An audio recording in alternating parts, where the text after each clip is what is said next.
So ಇವತ್ತಿನ recipe ಬಂದುಬಿಟ್ಟು ರಾಗಿ ಅಂಬ್ಲಿ. So ರಾಗಿ ಅಂಬ್ಲಿನ ನೀವು ಪಿ ಜಿ ಹಾಸ್ಟೆಲು ಮನೆಯಲ್ಲಿ ಎಲ್ಲಾದರೂ ಇದ್ರೂ ಈಸಿಯಾಗಿ ಮಾಡ್ಕೋಬೋದು. ಪಿ ಜಿ ಹಾಸ್ಟೆಲ್ನಲ್ಲಿರೋರಿಗೆ ಒಂದು ಸ್ಮಾಲ್ ಕಿಟಲಿದ್ದರೆ ಸಾಕು, ಅಥವಾ ನೀವು ಪಿ ಜಿನಲ್ಲಿ ಸೆಲ್ಫ್ ಕುಕ್ಕಿಂಗ್ಗೆ ಗ್ಯಾಸ್ ಪ್ರೊವೈಡ್ ಮಾಡ್ತಿದ್ರೆ ಇನ್ನೂ ಒಳ್ಳೆಯದು.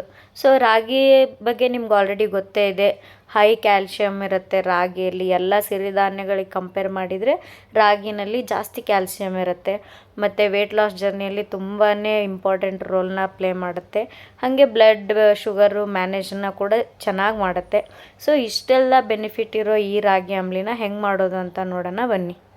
ಸೊ ನಿಮ್ಗೆ ಈ ರಾಗಿ ಅಂಬ್ಲಿ ಮಾಡೋಕ್ಕೆ ಬೇಕಾಗಿರೋದು ರಾಗಿ ಹಿಟ್ಟು. ನಾನಿಲ್ಲಿ ಅರ್ಧ ಕಪ್ ರಾಗಿ ಹಿಟ್ಟು ಮತ್ತು ಸಾಲ್ಟು, ಆಮೇಲೆ ಕೊತ್ತಂಬರಿ ಮತ್ತು ಮೊಸರು, 1 ಗ್ಲಾಸ್ ವಾಟರ್ನ ತೊಗೊಂಡಿದ್ದೀನಿ. ಸೊ ಇದೆಲ್ಲ ಇಂಗ್ರೀಡಿಯೆಂಟ್ನ ತೊಗೊಂಬಿಟ್ಟು ಫಸ್ಟ್ ನೀವು ಮಾಡಬೇಕಾಗಿರೋದು ಏನಪ್ಪ ಅಂದರೆ ರಾಗಿ ಹಿಟ್ಟನ್ನ ತೊಗೊಳ್ಳಿ. ನಾನಿಲ್ಲಿ ಒಬ್ಬರು ಅಥವಾ 2 ಮೆಂಬರ್ಸಿಗೆ ಆಗೋಷ್ಟು ಮಾಡ್ತಾಯಿದ್ದೀನಿ.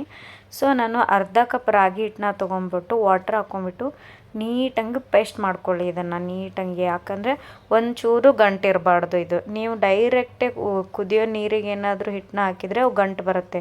ಸೊ ಫಸ್ಟು ಈ ಥರ ಪೇಸ್ಟ್ನ ಪ್ರಿಪೇರ್ ಮಾಡ್ಕೊಳ್ಳಿ. ಸೊ ಅದು ಪೇಸ್ಟ್ ಮಾಡ್ಕೊಂಡ್ಮೇಲೆ ನಾನು ಇಲ್ಲಿ ಕಿಟಲ್ನ ಯೂಸ್ ಮಾಡ್ತಾಯಿದ್ದೀನಿ. ನಾನು ಇದನ್ನ ಮಾಡ್ತಾಯಿರೋದು ಪಿ ಜಿನಲ್ಲಿ.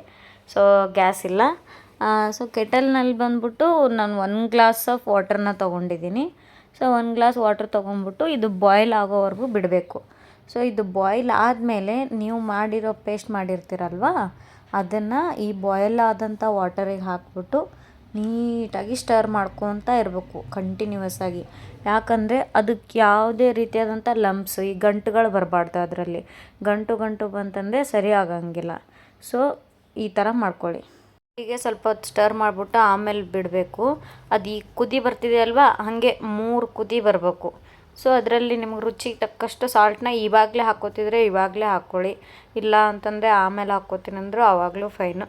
ಇವಾಗ ಹಾಕ್ಕೊಂಡ್ರೆ ಬೆಟ್ರು. ಇವಾಗ ಸ್ವಲ್ಪ ಸಾಲ್ಟ್ ಹಾಕ್ಕೊಂಬಿಟ್ಟು 3 ಕುದಿ ಬರೋವರೆಗೂ ನೀವು ಇದನ್ನ ಬಿಡಬೇಕು.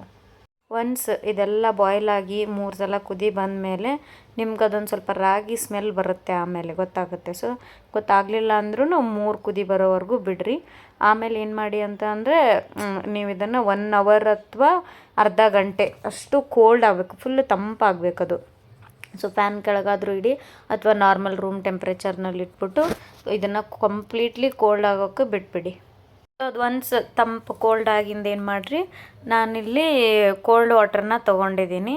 ಸೊ ನೀವು ನಾರ್ಮಲ್ ವಾಟರ್ ಕೂಡ ತೊಗೋಬೋದು. ಕೋಲ್ಡ್ ವಾಟರ್ನ ತೊಗೊಂಡು ಒಂದು ಹಾಫ್ ಕಪ್ ಅದರಲ್ಲಿ ನಾನು ಮೊಸರನ್ನ ಇದಕ್ಕೆ ಮಿಕ್ಸ್ ಮಾಡಿದ್ದೀನಿ.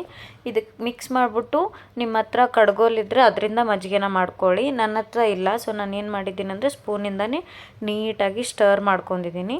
ಸೊ ಇದನ್ನು ಸ್ಟರ್ ಮಾಡ್ಕೊಂಬಿಟ್ಟು ನಾವಿವಾಗ ಕುದಿಸ್ಬಿಟ್ಟು ಆರಕ್ಕೆ ಬಿಟ್ಟಿದ್ವಲ್ವ, ಅದನ್ನು ರಾಗಿನ ಅದನ್ನು ಇದಕ್ಕೆ ಮಿಕ್ಸ್ ಮಾಡ್ಕೊಬೇಕು ನೀಟಾಗಿ.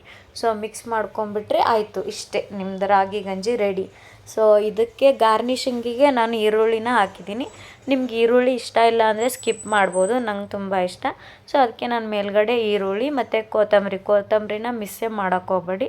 ಇಷ್ಟನ್ನು ಮಿಕ್ಸ್ ಮಾಡಿಬಿಟ್ಟು ಟೇಸ್ಟ್ ನೋಡಿ ಹೆಂಗಿದೆ ಅಂತ ಕಮೆಂಟಲ್ಲಿ ತಿಳಿಸಿ.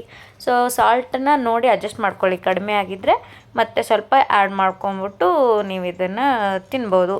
ಸೊ ಈ ಬೇಸಿಗೆನಲ್ಲಿ ನೀವು ಪ್ರಿಸರ್ವೇಟಿವ್ ಇದ್ದಿದ್ದು ಜ್ಯೂಸು ಅದು ಇದು ರಸ್ನ ಪ್ಯಾಕೆಟ್ ಅಂಥದ್ದು ಇಂಥದ್ದು ಮಾಡ್ಕೊಂಡು ಕುಡಿಯೋದ್ರ ಬದಲು ಇದನ್ನ ಟ್ರೈ ಮಾಡಿ. ಆರೋಗ್ಯಕ್ಕೂ ಒಳ್ಳೆಯದು. ಸೊ ನಿಮಗೆ ಬೇಸಿಗೆಯಲ್ಲಿ ತಂಪಾಗಿ ಕೂಡ ಇರುತ್ತೆ. ಕೆಲವೊಬ್ಬರು ಐಸ್ ಕ್ಯೂಬ್ಸ್ ಹಾಕ್ತಾರೆ ಇದಕ್ಕೆ ಮೇಲೆ. ಸೊ ಐಸ್ ಕ್ಯೂಬ್ಸ್ಗಿನ್ನ ಬೇಕಂದರೆ ನೀವು ಇದನ್ನು ಪ್ರಿಪೇರ್ ಮಾಡಿಬಿಟ್ಟು ಡೈರೆಕ್ಟ್ ಈ ರಾಗಿ ಗಂಜಿನ ಅಂಬ್ಲಿನ ಓದ್ಬಿಟ್ಟು ನೀವು ಫ್ರಿಜ್ನಲ್ಲಿ ಇಟ್ಟರೆ ಒಳ್ಳೆಯದು. ಸೊ ಈ ಥರ ಮಾಡಿದರೆ ಚೆನ್ನಾಗಿರುತ್ತೆ. ಐಸ್ ಕ್ಯೂಬ್ಸ್ ಹಾಕಿದರೆ ಜಾಸ್ತಿ ವಾಟ್ರಿ ಆಗ್ಬೋದು. ಸೊ ಅದು ನಿಮ್ಮ ಪ್ರಿಫರೆನ್ಸ್, ನಿಮ್ಗೆ ಹೆಂಗೆ ಇಷ್ಟನೋ ಆ ಥರ ಯೂಸ್ ಮಾಡ್ಕೊಳ್ಳಿ. ಸೊ ಇಷ್ಟು ಇವತ್ತಿನ ರೆಸಿಪಿ.